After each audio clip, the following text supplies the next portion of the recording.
Edition of The Conversation here on Lagos Television. I am Abimbola Melo. Thank you for joining us. I am Ajibola Ojeshola. And I am Joy Odu. Welcome to The Conversation. You're also welcome back. Thank you. Okay, yes, Joy wasn't on the show yesterday. I was wondering why were you saying welcome back. Okay. Right, in case you're just joining us for the very first time, The Conversation runs Mondays through Fridays, and we talk about everything and anything on the show. Let's begin the show today by taking our news points this morning. Ajibola, shall we begin with you? Okay, we're starting with politics. The 2027 general elections is very much around the corner. Pre-primary screening. Tension mounts as APC panels disqualify over 150 aspirants. That's a lot. Petitions, protests, legal threats, and accusations of imposition have trailed the ongoing screening of aspirants by the ruling All Progressive Congress, APC, across several states ahead of the 2027 general elections, exposing widening cracks within the party over the use of consensus arrangements and the disqualification of aspirants. Investigations by the Punch revealed that aggrieved aspirants in states like Taraba, Kano, Jigawa, Anambra, Benue, Kogi State, Kaduna, Ebonyi, Rivers, and Plateau State are mobilizing petitions and possible legal challenges over the outcome of the party's screening exercises. The screening exercise forms part of the APC's nationwide process aimed at reducing the number of aspirants ahead of the party primaries. However, the exercise has already generated controversy in several states, with disqualified aspirants expected to seek redress through appeal committees. In some states, protests have already erupted, while in others, party stakeholders warned that attempts to impose candidates could trigger defections and party activities and anti-party activities.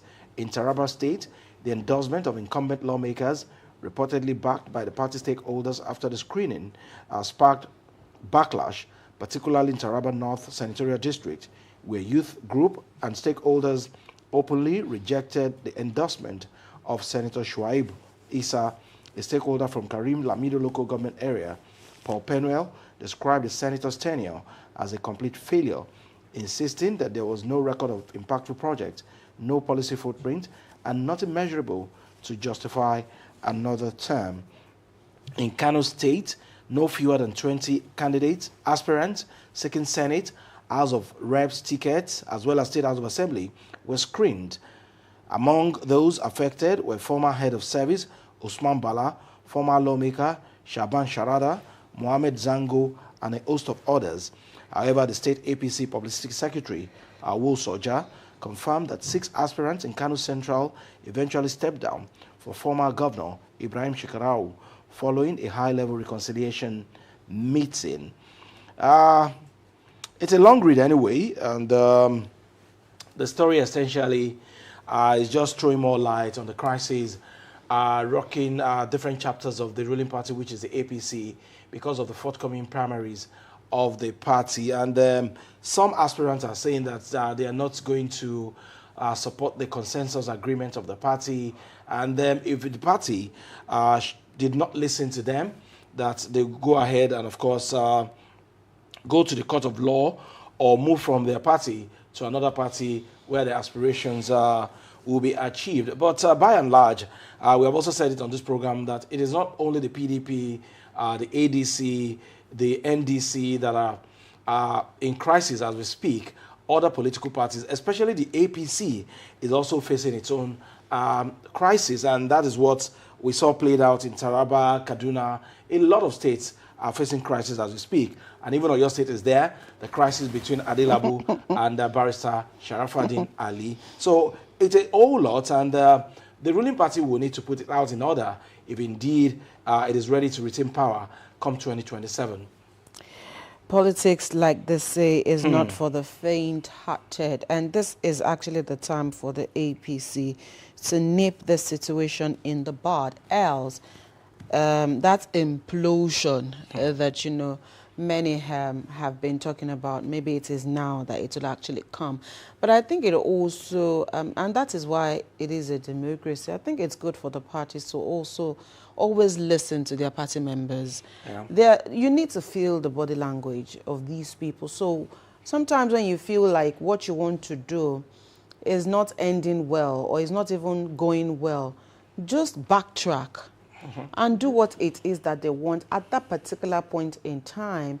So if some people feel that certain people haven't represented them well, or certain people haven't brought their A game, to governance in years past, you should actually be addressing that situation for the sakes of your party, because at the end of the day, the backlash will still be on your party. So rather than continue to impose people or impose candidates on other party members, can you also form a dialogue and see how you also can mediate and, placate people? Because if at this particular point in time, people start leaving the APC for other political parties, it's going to be detrimental.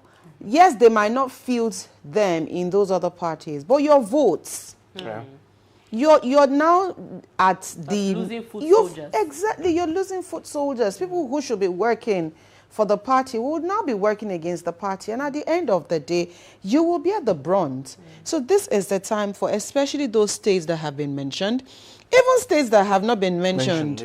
Sit down with aggrieved members of the party, reach a compromise, see if they can be settled in other ways, and if they cannot, how can you retrace your steps just to ensure that your party stays afloat? This is not the time for, especially the ruling APC, to start dealing with aggrieved members. And the APC has made a lot of enemies over the years, and that's why the people are calling for the neck of the party. And so many people are joining forces together to wrestle power from the APC. And Abimbola and Joy, you raised something very, very important. Politics is a game of number. It is. And even a single vote can determine where the pendulum is going to swing at the end of the day.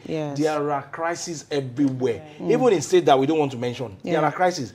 And people are saying that, no, let us go to the field. If I'm popular, I want to know. And if you think because you're in power now, you're popular, then test it. Politics. Well, this is the time, this is the era, and of course we will still see more of politicking as it stands. Okay. And the monies that they have kept, they are spending it now. Let's take the next story this morning. This one is coming out of school children below 8 million. Nigerian government rejects UNICEF's 15 million figure. The Minister of Education, Tunji Alausa, says Nigeria's number of out-of-school children is lower than the 15 to 18 million estimate often cited by the United Nations Children's Fund, UNICEF, insisting that ongoing data mapping shows a significantly reduced figure.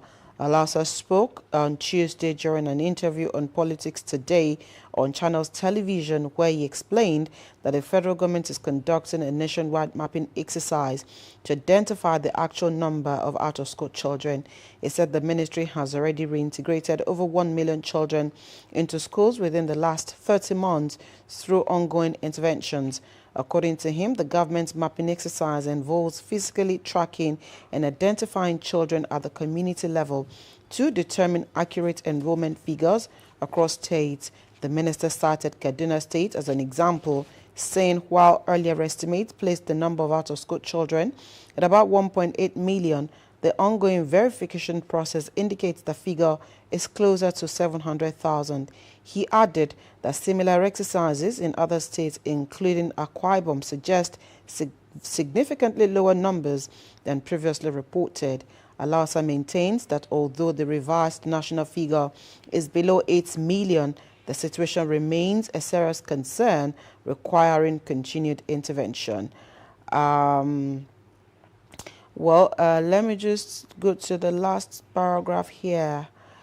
He said, and I quote, that UNICEF quoted Kaduna as having done well. Today we've mapped every single out-of-school child in Kaduna.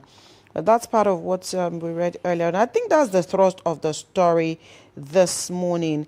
And, this is what happens to a country that does not prioritize data. It is the data that is out there that people will work with. When people do not have accurate data, they speculate, they form their own data, they run with it, and they also can corroborate that data. So the minister can say that, UNICEF isn't being truthful about the numbers. But what is Nigeria doing to put the correct data out there? the National Bureau of Statistics, if you check through the National Bureau of Statistics, what year will the data that they have, what year was the last mapping done? So it's important that year in, year out, Nigeria also prioritizes the release of data. We do not have accurate database where we can always go to find these things. And so we will always rely, especially for journalists or for people who are doing researches, they will always rely on international organizations because they feel they know. And it is what they have or what they presume to be correct or adequate that they will push out there. So it is not enough for the minister to mouth that Nigeria will, conduct a mapping strategy. That mapping strategy should have been done yesterday. Yeah. Because again, on a daily basis, things change. Yeah. And so if you cannot even corroborate what you are saying, then what will others run with? Data is not only instructive, but it is important, and we cannot continue to plan without data. As a country, we've been talking about census now for how many years? And then you will not come and complain that the international organization is putting Nigeria at over 30 million, over 300. And then you ask, which data are they working with? When was the last time we had a proper census? A very big question Abimbola raised there. And for me, it doesn't show that we are serious as a nation. We do not know our population, the number of women, the number of men, the number of children. And even when you go to hospitals and you want to have your death certificate, they do not have the record of people that died a day before. So whether it is 5 million, 8 million, or 15 million, I think the Honorable Minister of Education, with due respect, actually goofed because we do not have any data. No children or no child should be out of school at all. So if we do not know our population, then how then do we intend to have the data or the record of the number of children that are out of school? We are not serious as a nation. How do you do your research without data? I really don't know. I guess well, maybe we will take his commitment on national television. When they are doing politics, Abimbola, there's no time for anything now. No, so there's a ministry. The politicians can actually go ahead and do their campaigns, but the ministry can do what they are there to do. Are the ministry officials, are they politicians? Some of them. Well, some of them could be, but then, so I'm just saying here. At least they are not the foot soldiers. Exactly. Even if they were the foot soldiers, they will not work, they will not go and do politics every day. So absolutely. The ministry has that role, that responsibility. And what they need to do is maybe use state ministries to collate. If states also collate on their own, then they can send to the federal, and then the federal can aggregate. And it makes it a lot easier. So if you pull data from every state, and then you are, as the umbrella body, then you know how many states, you have data from all the states, you can work with that rather than saying that you do not even have anything to work with. There has to be a commitment, and they need to start yesterday. Joy, let's take a story. Moving on, Lagos rallies PPP health insurance to bridge yearly 100 billion naira gap.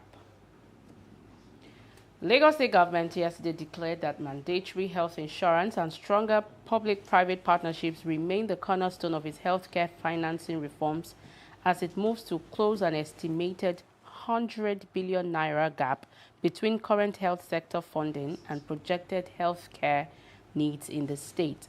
The Commissioner for Health, Professor Akin Abayomi, while speaking at the 2026 media briefing to mark the third year of the second term of Governor Babajide Sanwo-Olu's administration, said the state was intensifying efforts to expand health insurance coverage, improve healthcare infrastructure, and reposition the state as a leading medical tourism destination in Africa.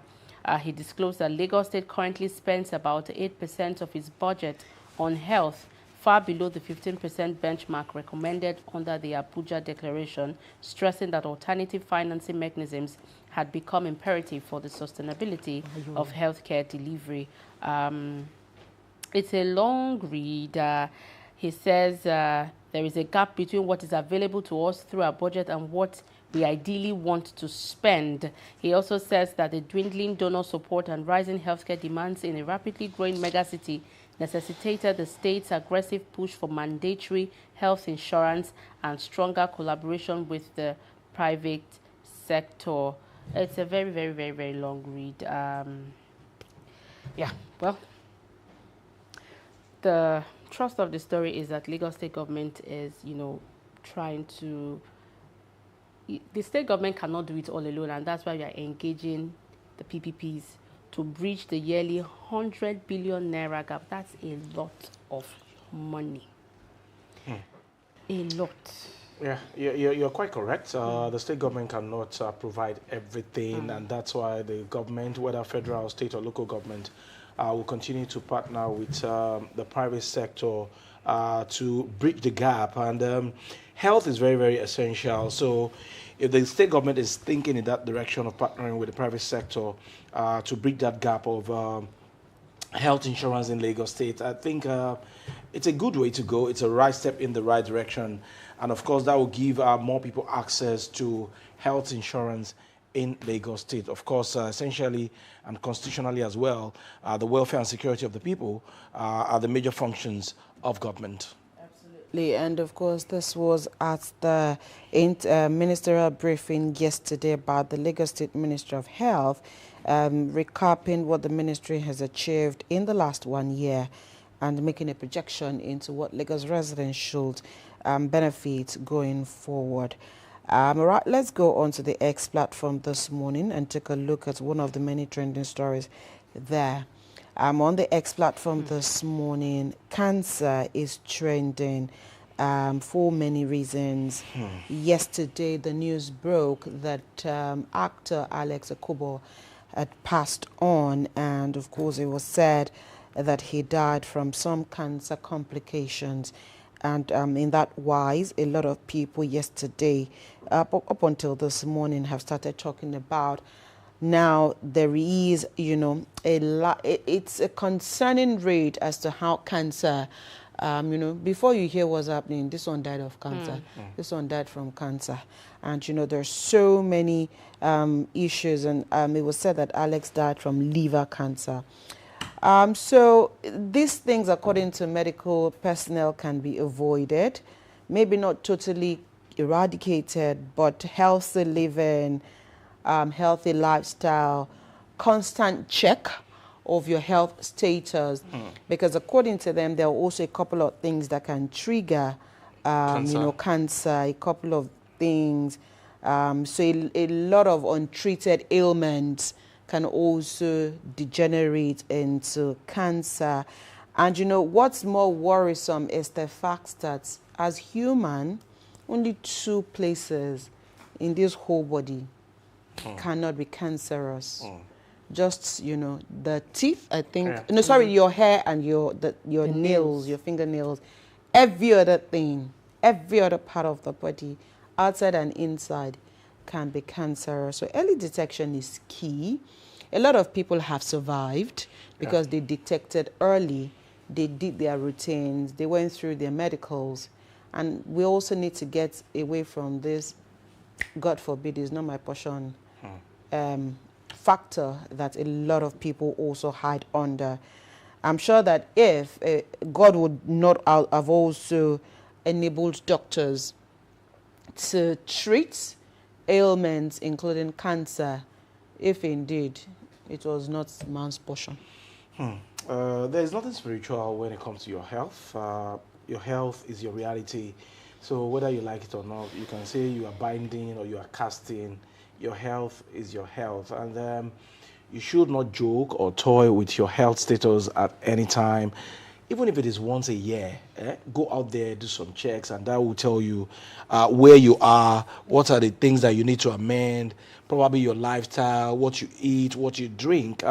Instead of praying to God that, oh, nothing must do my body, nothing must do it. Reality, it is health. Yeah. Forget that you are fasting or you go to church or you go to mosque or you are a traditionalist. You cannot cast and bind, though. You have to do the needful. Joy, any contribution? His demise is a Joy is loss also, to well, thank God you're a pastor. So. Things happen, and the loss of Alex is a big one for the Nollywood industry. And we pray that the Lord comforts his family. And of course, again, we cannot, underestimate healthy living, checkups, no self-medication. If you feel unwell, please visit the hospital. It's better to nip it in the bud than for it to become something that becomes life-threatening. Absolutely. We'll take a quick break. When we return, it'll be time to take a look at what the column is saying for today.